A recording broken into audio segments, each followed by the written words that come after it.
Catalyst 2030, a global network of social entrepreneurs working on systems change since its founding, which was only in February this year. We had a meeting in the UK as a founding meeting, and it's been a very energetic group to be associated with. So this particular webinar is about the UN high-level political panel, which is meeting in early July to review the SDG commitments and what can be done to speed their realization. So this is a topic for changing funding systems as a particular issue that's associated with how we can achieve the SDGs. As you probably might know, it would take us until 2094 to realize the SDGs at the current pace we're working. I'm speaking to you from the Berkshires in Western Massachusetts. And I'm with I lead the SDG Transformations Forum, which is a global network of individuals and organizations which are focused upon trying to accelerate transformation in the direction of the SDGs. I have my co-colleague for this panel, Suzanne Bowles, and I'll just invite her to introduce herself as well. Thanks, Steve. Hi, everybody. Welcome to the panel. Thanks for joining. Yes, my name is Suzanne Bowles, and I'm actually, as I mentioned a couple minutes ago, in West Africa right now in Senegal. I represent an organization called Tostan that has a grassroots human rights movement that's been growing in West Africa and demonstrates systems change impact through social change and structures of belonging here in West Africa. My passion and my consulting is primarily around bringing systems awareness to philanthropy and to generosity strategy for longer, deeper, more equitable systems changes. So nice to meet you all. Thanks for being here. Thanks, Suzanne. So I will just share my screen with you to help convey what we've been working on. Whoops. As the recommendation. So we had a webinar about a month ago that was, first of all, investigating this question about systems change financing and what we might say to try to speed up the realization of the SDGs. And we've condensed that conversation into 5 particular recommendations. So what we hope today is that we can review these recommendations and have your thoughts about other things that, any changes that should be made or additions made.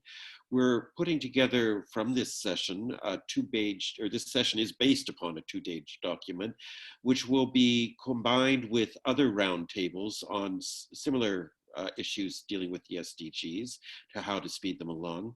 And this will be compiled into a collective document and presented to the high-level panel at their July meeting. And there are various processes in place to to convey this as well. It's not just sending them by email a document. So we do hope that these recommendations will be received by several people in a very meaningful way. So to proceed with what we did last time, I would invite Suzanne to, first of all, present this description of our core values. Thank you, Steve. So for those of you who are members at Catalyst 2030, you probably saw this on the last general membership call, General Assembly. As a group of ragtag social entrepreneurs and others from all over the world, we recognize that one of the larger barriers, the greater barriers that we have to achieving the Sustainable Development Goals, but also human and planetary flourishing in general, is not around the definition of what. It's a little bit more about the how. And a critical piece of the how is really agreeing upon our core values, which inform our operating principles. So this is a living draft of, as a community, the direction that we're stepping in terms of defining the expectations that we have of each other and also our accountability. And so we share this in the interest of inviting all of you into viewing the following reflections and recommendations through a lens of how they've been informed by these core values. So I don't need to read all of these. I'll just quickly kind of skim over them, and they're going to be available into the future, especially if you're a member, you'll be able to play with these and offer recommendations and changes. But you can see that a lot of it is very much about how we show up in our humanity, our openness, our willingness to collaborate, our willingness to see ourselves both as solution builders, but also as living and embodied in systems. We also ourselves embody sometimes problems that we don't always have awareness around. And so we come with a spirit of generosity, and we come with a willingness. Thank you so much for, sort of just taking a second to look at these, to think about what it means to have a co-creative mindset, to check as much as possible we can a little bit of our ego at the door. It's hard for me. To think about how to be an active listener and to really deeply care. Recently, I think the world is witnessing how far a little bit of connection and curiosity can go in making the world a better place. So that's that. Thank you, Steve. Thank you.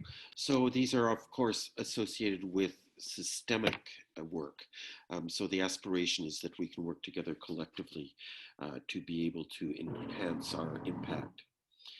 So this is the perspective that we come with on the challenge, that we've got to take action and it's got to be different. We've got to move from incremental change. So we use that term of meaning doing more of the same. So Starbucks has a store in one location, it wants to do another one. We've got to move out of that as the simple change. It's the current system is part of the problem. It's not just about doing reforms either. We feel that something we could refer to as transformation or systems change is what is critical to our success. That is shifting the very concept of the goals, and that deals with power structures and relationships as well. So you can see, for example, we're changing the idea of what money is for when we talk about the systemic finance system. It's about addressing the SDGs, and in this case. So we are dealing with changes in agreements, the way we actually finance things in the structures, products, and processes as part of this. So this is really the perspective we've come from based upon the values that Suzanne talked about for the five summary recommendations that we're going to present. So we will share walking through these recommendations and invite then some conversation or clarification. And if you see something missing here or something that you don't agree with or something you would like to add, we would invite you to do that so that we can amend the document, which is still considered a draft, to be able to reflect your own views about it. Thank you. So recommendation 1, last time in the panel, we had Harid Sadati from Fourth Sector, and he is particularly known to emphasize the need for an ecosystem approach to change. So that means understanding that you're investing in something that is going to be set in an ecosystem. And that means understanding the relationships between it and other parties in the ecosystem. It also means that we've got to talk about changing the infrastructure and the general environment for systemic change. We've got to take experiments in how to do this because we don't know how to do it very well. One perspective is to see what we're talking about as an evolution from socially responsible investment as a new way of investing rather than just a return on investment strategies. And SRI started in the late 60s and 70s. We had a negative screened investment so that we wouldn't invest in things like armaments. And then we had positive screened social responsible investment, which continues to today. Then we had the investment idea that arose with impact investing. And these happened particularly in 2005, 2006, with a couple of meetings that the Rockefeller Foundation initiated in Bellagio in Italy to be able to give rise to this type of investing. So impact investing had quite a clearly categorical type of organizing strategy behind it. And it's produced the impact investing world that we have today. And GIN, the Global Impact Investing Network, is a key hub for all of that work. Accompanying this has been R&D in how do we measure impact, etc. So we've had the rise of ESG, environment, social, and governance concerns as a way of assessing particular investments associated with the stock market, for example. And we have a very significant part of the stock market today, which actually undergoes some type of assessment in terms of ESG. That does not mean that they pay much attention to the ESG as concerns, but it does mean that they're at least looking at it and showing people how they believe their stocks impact. So those types of investment approaches are seen to be progress, but we need to take a real transformational change still towards those.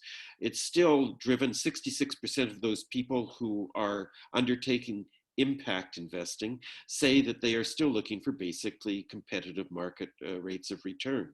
So although they use impact investing as a concern, they do ESG types of investment, they're still basically focused upon what they're going to get from investing in a particular issue or initiative. So one thing behind systemic investing is that we should be thinking of portfolios of investment rather than simply one investment, so that we can think of the interactions between different investments and how we're trying to bring about systemic change rather than just investing in one initiative. So these are the types of things that are required behind this concept of a new economies ecosystem approach and for benefits approach, so that you're really focusing upon the benefits that will be derived for any type of financial flows. So that's recommendation one, and there's a paragraph in our 2-page document explaining what we mean by that. Recommendation number 2 follows in association with that, and it's about creating collaboration spaces. So this is necessary, considering the R&D, for example, in the previous recommendation. We need to bring together people who are involved in the transformational actions, rather than having simply this transactional type of relationship. We've got to create more meaningful relationships between those who have money and those who are developing opportunities for investment. So this means creating spaces where, for instance, the people who are creating opportunities for investment can get together and create systemic financing propositions. It means the people who are the investors getting together to do types of things such as creating funds, etc., and experimenting and learning how to do this much more effectively. So this idea of investing in hubs was a particular proposal that came forward out of the last meeting. These hubs might be around particular issues, and they might be around particular geographies. But to think of creating a diverse range of spaces for being able to advance this whole new collaborative systemic impact investing approach. The third recommendation is something that I'm particularly spoke to and I'm working on, and it's called the field of systemic change investing. And we presented that last time as being very specific products, processes, relationships, strategies that have to be developed to support systemic change. So it's not just taking the current system and trying to amend it. It's saying that some of the core operating logics of those types of systems are highly problematic, and that we've got to also create new organizations that will have this systemic change approach and this valuing for benefits, as it was said in the first recommendation, as core to their being.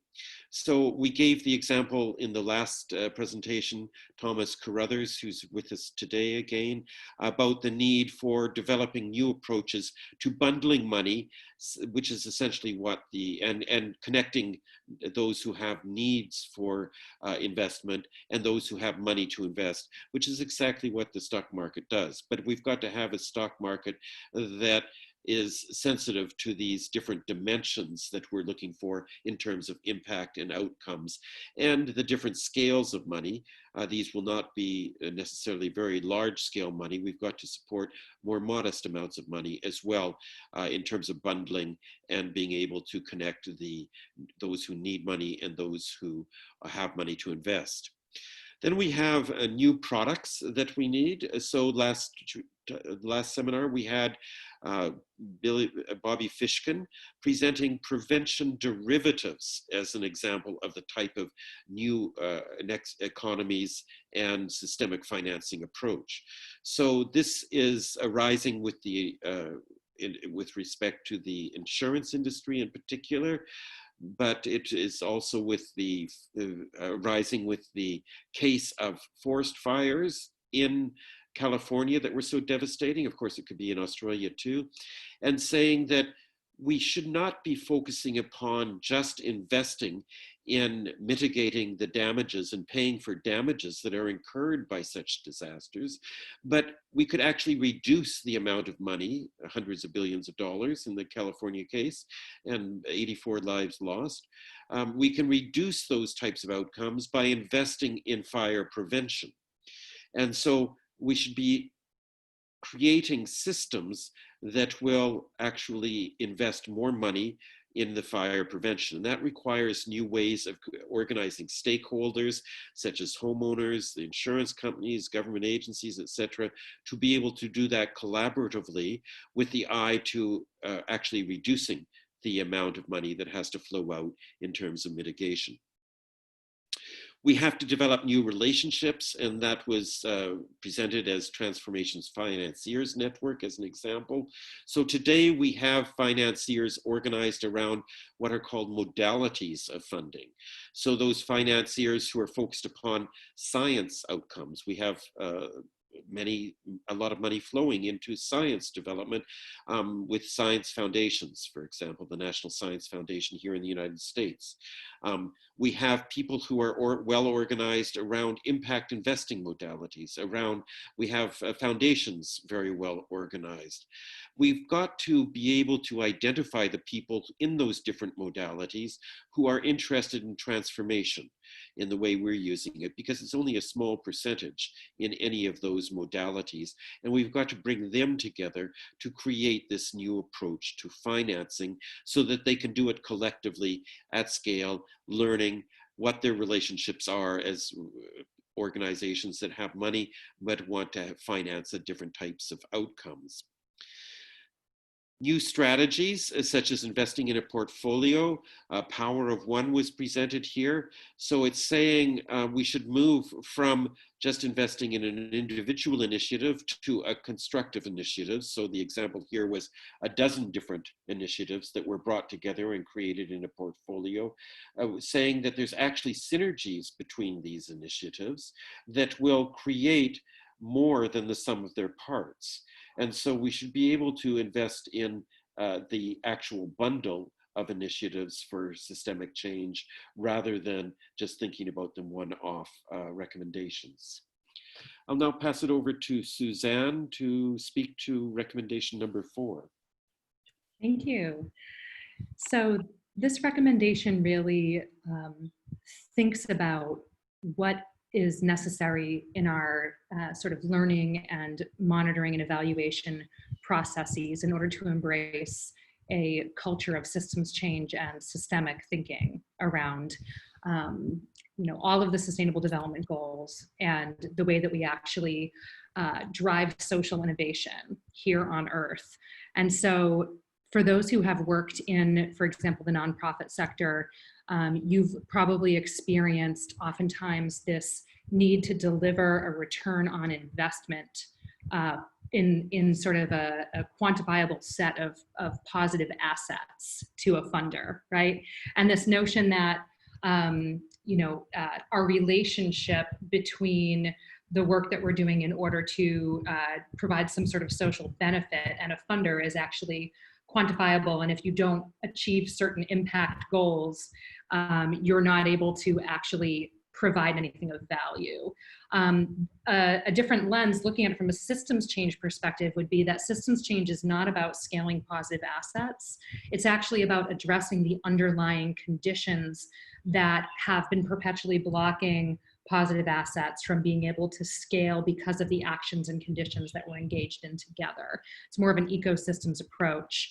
In order to arrive there, we need to create new incentives and new ways of thinking about and investing in our adaptive learning together, and how our organizations incentivize to actually try and test things that we have very powerful evidence may work, with the potential that they might fail, without losing where the value is placed on their ability to innovate towards solutions, not towards their ability to deliver on specific assets, because delivering on specific assets can really lead to a lack of innovation in the system. It's a barrier. There are lots of other issues around monitoring and evaluation systems, such as silos that prevent information from serving across issue area, across sector, across geographies. I think most of us have probably experienced this. So how do we support experimentation, emphasize learning, a culture of learning, a culture of evolving together, and de-incentivize this notion of return on investment in social innovation? Steve, anything you want to add there? Nope, it's good. Okay. And so this one is sort of like the big shebang. In order to really think about what it's going to take for us, humanity, to really incentivize through our current economic paradigm a total shift into a new way of evolving and being and belonging together in health and in well-being, we need to really think about funding our social innovations with the same level of excitement and investment that we would think about, for example, propelling a rocket to Mars or addressing a major pandemic. We know that the Sustainable Development Goals are, most scientists agree that we're in a state of crisis, and that if we don't resolve these within the next, now it's, we're looking at hopefully 9 years, we won't have a chance to resolve them again. And so how do we incentivize the resolution? How do we incentivize arriving at those innovations radically? Like, we really believe that it depends on us getting there, in a way that breeds healthy competition, but within a collaborative environment, in a way that allows for the smaller players who may have very, very, very good innovations, who may not have the funding or the visibility to be able to scale, to play in a level playing field, to be able to interact with others who may have, the right sort of structure or investment to be able to scale rapidly. How do we bring about the shifts in awareness necessary for buy-in to come in from investors, and also for social entrepreneurs to be able to collaborate more connected together around areas where there is, in the past, they've been told that they need to sort of compete, but there might actually be like a really good yes and to a lot of our solutions. So that's why we're calling for, and one of our recommendations is the R&D Fund for Humanity, which would create that space for collaboration. It's a major collaborative lab space that has an enormous amount, it's a multi-billion-dollar investment in rapid, like, first super deep collab space across all sectors and all issues to arrive at what are our hypotheses, what are the problems that we're trying to diagnose, and what are some things that we need to test in social innovations. And everything that we talked about previously on this deck can fall into this space in terms of how we can begin to deploy, test, prototype, evolve some of these solutions collectively with buy-in from all of the different types of investment that need to come into the room. And this way we can resource our social innovations in the same way that we do other innovations, realizing that 89% of them might fail, but that's okay. We're not against failure. We're pro getting through a lot of failure in order to rapidly evolve our learning curve.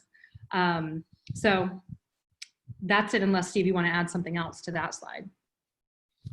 No, I'd like to be able to invite participants to join with any of their comments about this. I guess I have two major reflections just in summary. One is we're talking about billions of dollars of money, but we are not talking about the trillions that are also needed for really realizing the SDGs. We've specifically focused upon this investment in systems change finance as an experimental part that can then drive the trillions of dollars. So there's a bit of a theory of change here too. But we also have to figure out other strategies to increase those trillions of dollars and their flow as well. The second thought is that these 5 recommendations are, as you would expect for people who are emphasizing ecosystem and systems thinking, very interconnected. And so there is redundancy in them but we're highlighting different parts, I would say, of the type of system that we've got to put in place.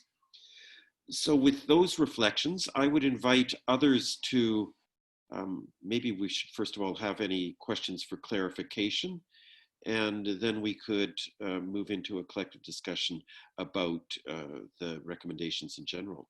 So does anyone have any questions for clarification about what we're talking about here?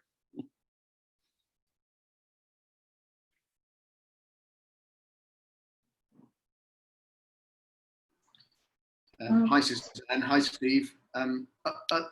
Sorry, Vivina, if you want to go first, please. Go ahead.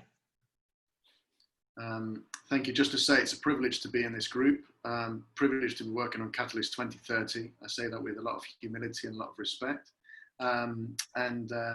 Yeah, other than wanting to go into more detail about each of them, I have nothing to say, but I have a lot of thoughts and a lot of insight to add to those. But I would certainly appreciate just the recommendations, at least the recommendations, but certainly the values as well, because it's a little bit different to the last set that I saw a few weeks ago. Thank you so much. Thanks, Martin. Yeah, I want to ask you the same thing. Would it be possible to just put in the chat a link to the document, or at least the list of the 5 recommendations, because it's my first call, it's my first approach to Catalyst 2030, and so it was a lot to digest in the few minutes that you just spent on it. Thank you. But generally speaking, I love the focus on interconnectedness. I love the focus on recommendation. I love the focus on system change. I wake up in the morning thinking, my goodness, there is a 3 trillion per annum funding gap. What can I do?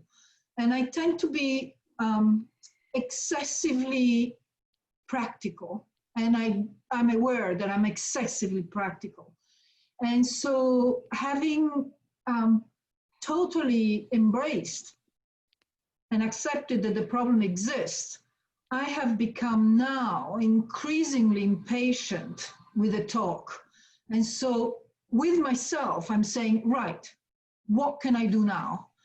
And I would love to see again your 5 recommendations, because then from there, I mean, what I am working on now at the moment, having spent 8 years on the sort of hundreds of millions of dollars solution, I now want to graduate to the billions as a small part of the required trillions.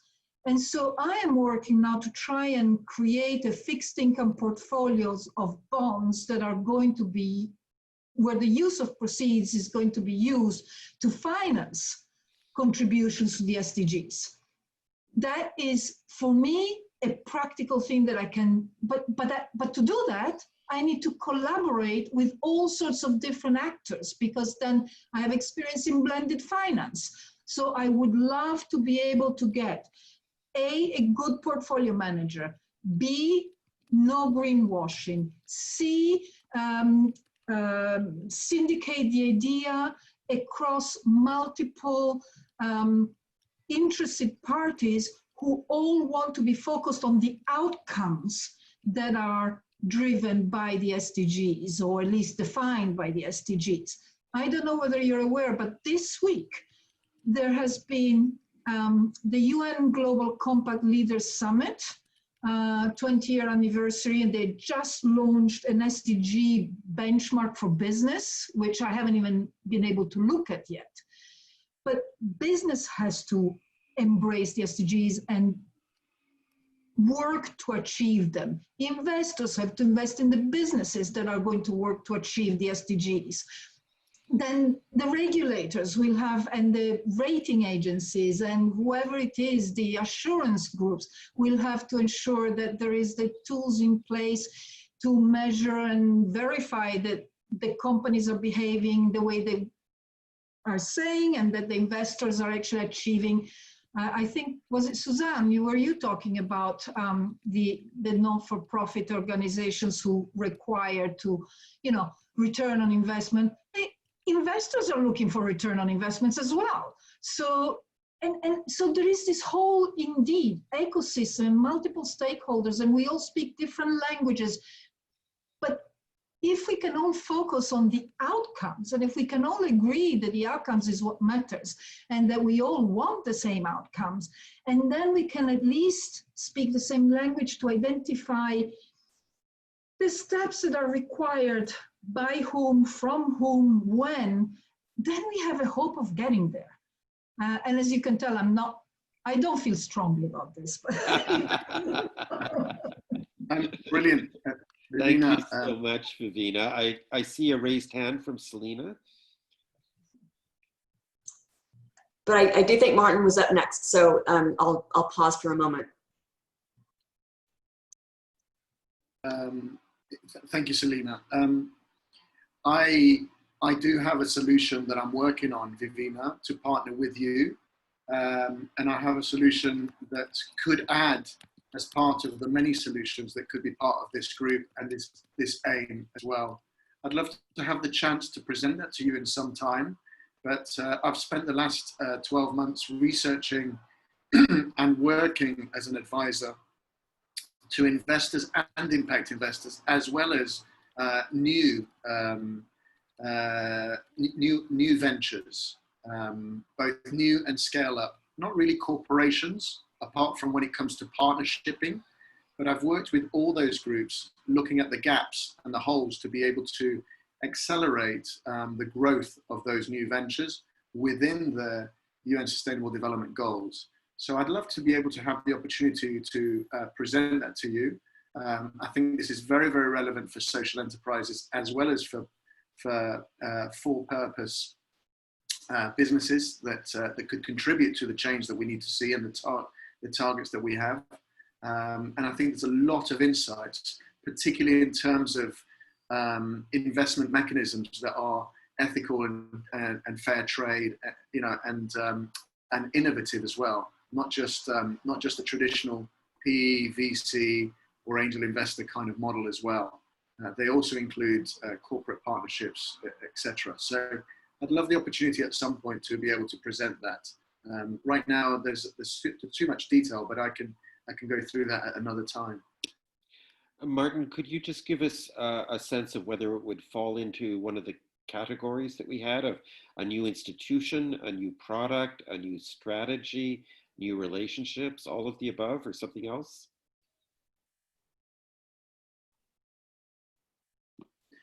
Yeah, so thank you very much for sending the deck. I think just because it was very quick what you said, but I guess it definitely touches on recommendation number 1, certainly recommendation number 2, and it does fit in. And I almost see what we're doing as fitting in as part of, maybe in a small way, maybe in a big way, for this idea of an R&D fund, and this idea of a hub. And so what we're trying to do is find, in a way, and sorry if I've not got the terminology right, but is find new organizations, whether they're pre-seed, seed, or whether they're early stage or startup or scale up, whether they've certainly not zero idea, we're just going to create something and it's on paper, but they have a minimum prototype, or they've got traction and they've got a profit and they've got turnover of up to $5 million, but actually try to look at what their needs are and who could support those kinds of organizations, and how they could be supported in an ethical and sustainable way. So we've been looking at the gaps and problems that exist between VCs, PEs, banks, and others, and the tough clauses that they might have, plus looking at Zebra models and B Corp models and how that can be integrated, plus looking at new types of funding models, not just grants from trust and foundations and corporates, but new funding models that could be innovative and could be more, I guess venture friendly, and environment social friendly as well. So that's it. But there's it's a joint approach in that it's not just about money. It actually starts with looking at what those organizations need. Funding is a key part, but we've identified a whole load of other needs, practical needs like co-founders, like key people that need to be involved in the business, like expertise in particular sectors. And we've looked at particular sectors that we can start in. So it's Thanks so much, Martin. We should have a webinar on that topic then, maybe. I'd be interested to see. As Martin commented, I did put the slide deck into the chat, so you can download it immediately if you like. If we could move on to Selena now. Thank you. I would be super interested in hearing the conversation that Martin's addressing as well, if that would be open to this group. And I wanted to speak to Vivina's comments only to call out that I think that the power of Catalyst 2030 is that it is bringing so many different organizations together from all different aspects of approach, from assets, I think they're called investees in the presentation, to that are working across sectors. And I think that there's so much, if we could have funding that allows us to be innovative and learn and tackle multiple SDGs at one time in a specific area, there's so much, like you can accelerate the impact so much if you can work together to see how to be able to be sure that you are looking at how those SDGs impact each other. And I think that that's the power of Catalyst 2030, is that you can, what we're trying to build here is a way of looking across SDGs and finding people who are experts in those different areas and bringing them together to tackle problems at one time. I'm not being super articulate here, but I hope that the point is made, because I think it's super important and something that Catalyst 2030 is doing in a way that other organizations are not doing. I tried to capture some of your thoughts in the chat, Selena. Feel free to add to those if you feel there's something that's being missed. Let's move on to Agnes. Welcome, Agnes. Thank you. I have a thought, I think, as we've been listening to the various conversation, looking at the growth or movement from impact funding to what is systems change funding. My thought is on contextualization. So as we continue to look for initiatives or innovations that are focused on systems change, I think it would be useful to take a deeper lens to look at to contextualize and find out what geographies, industries, or sectors have the biggest, most critical gaps that have otherwise not been addressed by both commercial and impact investors so far, because as much as they have a potential for huge impact, the risk is also very high, and probably too much for some of these investors or funders to take. And then funding or providing support to those specific innovators to create, the most impact and the most benefit. So it could be maybe looking at geographies where there have been the biggest gaps, where there are more marginalized communities, or where there are certain systemic gaps that exist that, a lot of other innovators, although they have been innovating in the same space, have been providing very siloed solutions, or only focusing on areas with that are low-hanging fruits, and then looking at other innovators who are taking much bigger risks, looking at the much bigger, more complex problems and trying to solve those ones that lack support towards that. Very good. Thank you so much, Agnes. Any other reflections? I might just add, Steve, very quickly that I think for those who haven't seen it yet, definitely looking at the Embracing Complexity report that did come out from Catalyst 2030 as a part of this sub-working group collaboration. I think, some of the bigger sort of like underlying issues that we're discussing while we're talking about where the systems need to go are also around sort of thinking about how do we design for the margins in such a way where we're designing for universal accessibility, and how are we getting out of like this entrapping short-term return on investment model such that we can actually value things beyond maximized profit. I know that everyone's sort of thinking in that vein, but that's, to me, it's a lot around inviting in those conversations with those stakeholders too, and really bringing them on board for the fact that we need influencer movement in that area. Thanks so much.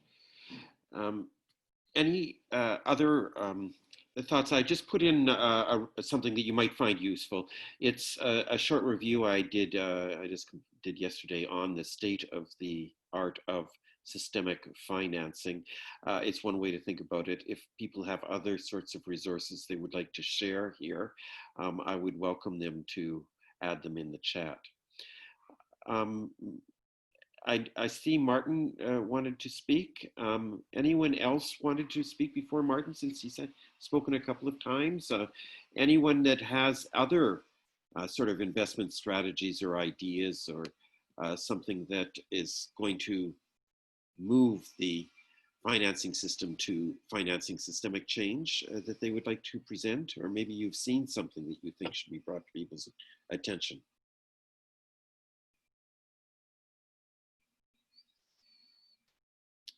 Okay, let's move back to Martin then. Go ahead, Martin. Thank you. Sorry, I don't want to hog this, but I'm quite excited by what everyone's doing. So thank you for giving me a little bit more time. Just to say, I totally agree what Agnes was saying and Suzanne was saying in terms of working with the margins, working with gaps that we are maybe underrepresented. Certainly should not be forgotten.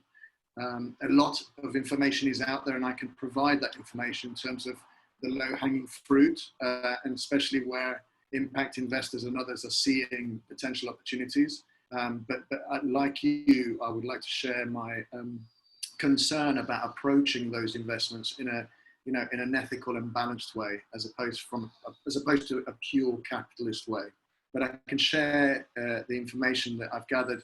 I'm part of a collective that I run that has been gathering this information, and I absolutely would love to share all that information in due course of the different studies and the different tools that we've found. There's some really interesting things that can be viewed straight away to find what the immediate potential opportunities are, and maybe it will show us what gaps there are as well. Thank you. I want to note that we are a working group within Catalyst 2030 on changing finance. there's ways that we could advance this agenda that we're talking about, in addition to the policy recommendations we're making. So one way we identified already that we might do that is having webinars on potential solutions that are ideas that our people are talking about, like Martin. Hopefully build synergies with other people's activities, such as Vivina suggested. If there's other ideas about how we can go beyond simply presenting these, this agenda to conveying it to the high level panel for the SDG Transformations Forum, I'd invite you to bring those ideas up too. We could do something as a working group. Right now we're all volunteers, but we could raise money. We're aiming to raise money to move beyond that so that we can become more sustained in our interactions.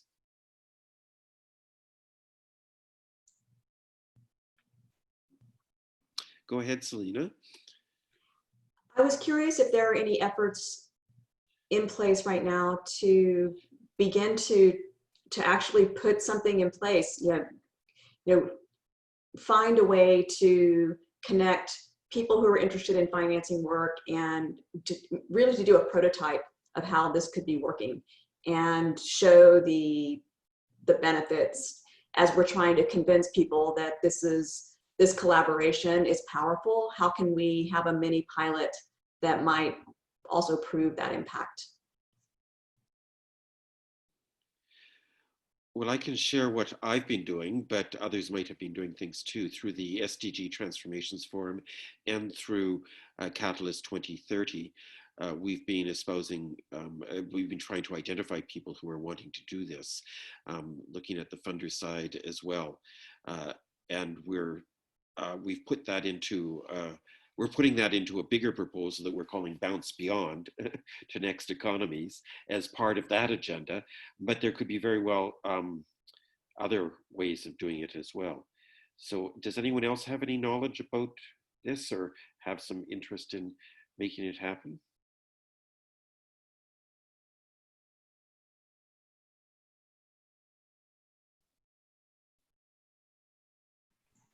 Well, I would just add, Steve, that I've learned through, in part, you and others at Catalyst 2030, that there are some really interesting networks of networks that are convening where people like Steve and others are sort of feeding in their rich sort of various systems of analysis into sort of learning agenda hubs, where practitioners looking at finance systems change and funding systems change are collaborating on what are some of the lessons and takeaways that we can have, and what are the deeper systems that underlie the areas of systems change that are coming together, including finance as one piece of a larger ecosystem. And what are the different actors? So the one that I've been recently connecting with is the Blue Marble Evaluations Transformation Systems Change, Transformation Systems Analysis and Mapping Working Group. It's got a super long name. But it seems like a really interesting starting point, at least for me, because there seem to be a lot of players who are coming together who are agreeing on a central ecosystem hub with principles, guiding principles. And that this is, I believe Bounce Beyond is also plugging into that. Correct, Steve? Yes, what she's referring to is a collaboration with the SDG Transformations Forum, Blue Marble Evaluation, and a couple of other organizations, seeing that we need this improved capacity for transforming systems mapping and analysis. So we actually understand how to develop these transformation systems. I saw, Ebenezer, you raised your hand and then you lowered it. Was that a tentative, or did you want to add anything? I still think, while Suzanne was talking, I think she also captured some of the points that I wanted to pass across. In terms of the question that I think someone asked in terms of looking at the impact and possibly having a pilot. On each recommendation, what we can do is that look at different organizations that have been implementing this approach and try and bring it in a way to show that the concept really works in terms of linking this to the financiers, so that they're able to, it's more or less like proof of concept in that case. So it's one of the benefits of having Catalyst 2030, I think, is that we can actually, as a group, propose that this be done rather than as individual entrepreneurs. So I think that this is a very solid idea you're talking about, going to a group of funders like the Council on Foundations or some other group to say, let's do this. So thank you so much for that suggestion. I see, Lisa, do you want to further describe what you've put into the chat?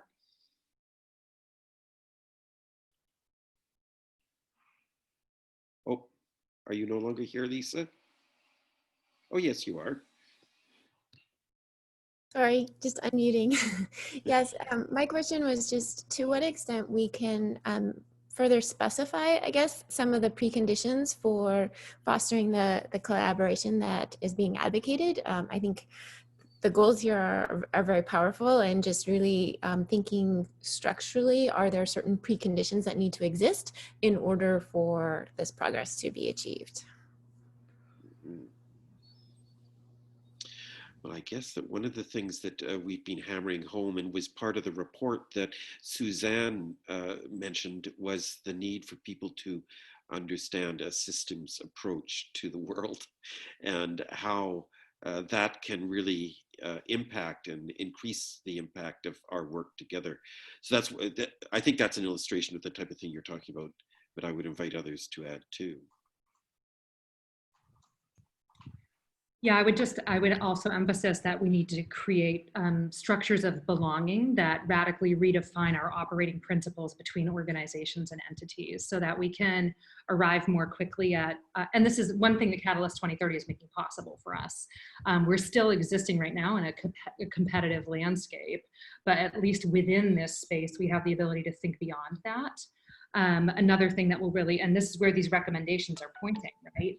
How are we establishing new kinds of evaluations tools that actually incentivize us to collaborate rather than to step on the other? And how are we establishing new kinds of like crossed systems, you know, reinforcing feedback loops that don't look at money as the primary goal for all of us, although money is also good. But, you know, I think there are spaces where we can rapidly test and pilot innovations. Once we get into spaces where we can rapidly test and pilot innovations together safely without losing our organizational identity or our jobs, then we're really onto something. Yeah. Martin, I would invite you to say something. You've raised your hand again. And then I would like Jeru to just help us, invite her to help close by explaining what's happening with these recommendations and how they're going to be conveyed. But go ahead, Martin.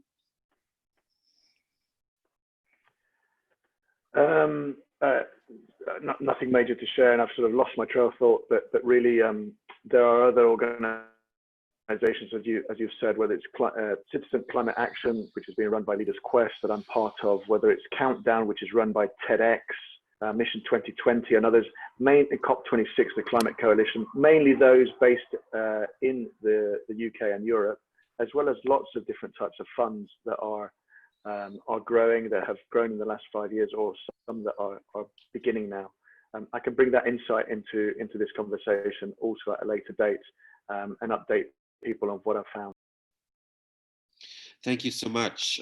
Mapping these types of organizations is one of the things that the working group has identified as a key initial piece of work we've got to do.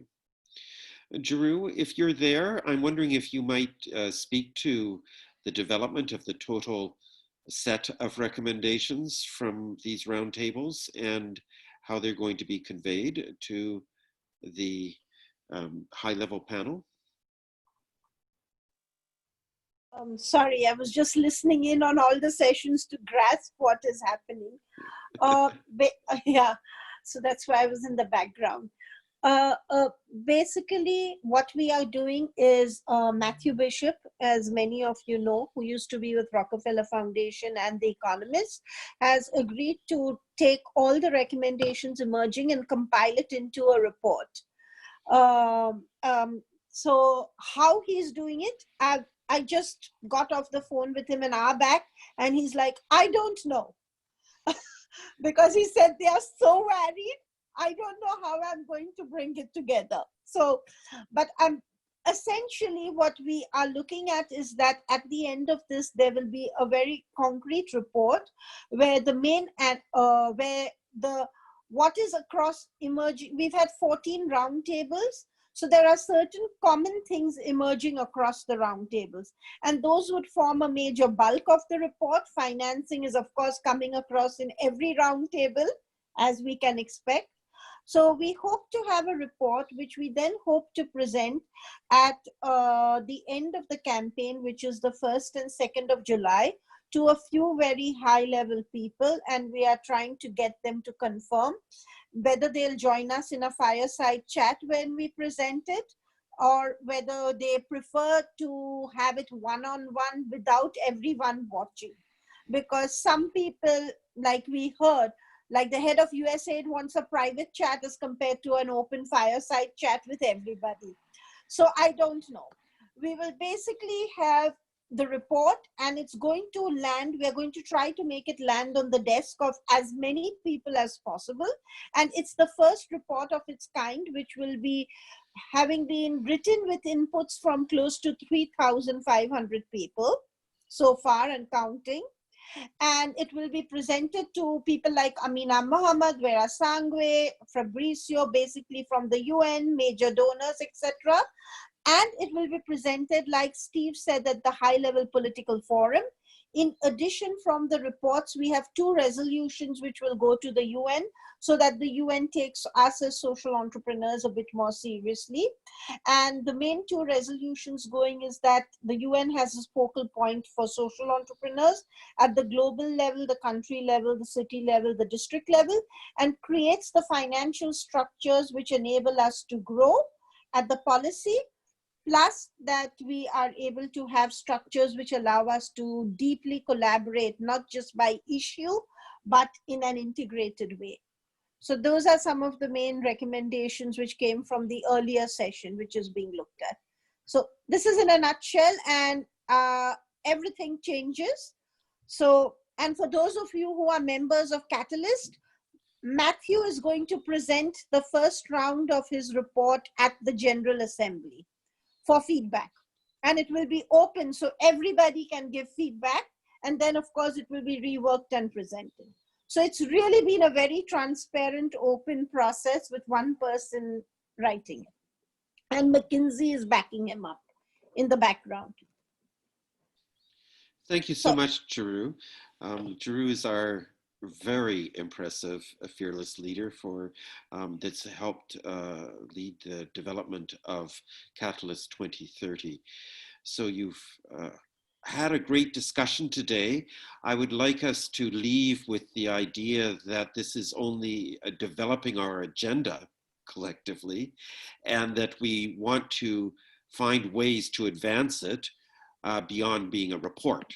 Right, so it's important that you can join Catalyst 2030, that you become involved in the change systems finance working group, etc., to be able to help us make all of these ideas a reality. So thank you so much for joining us. You're on our mailing list for better or worse now, so you will hear from us again, and feel free to get in touch with me too if I can be of help to you. Thank you, Suzanne. Thank you, Jeru. Thank you all for attending. Have a great day. Bye-bye. Thank you. Thanks. Bye.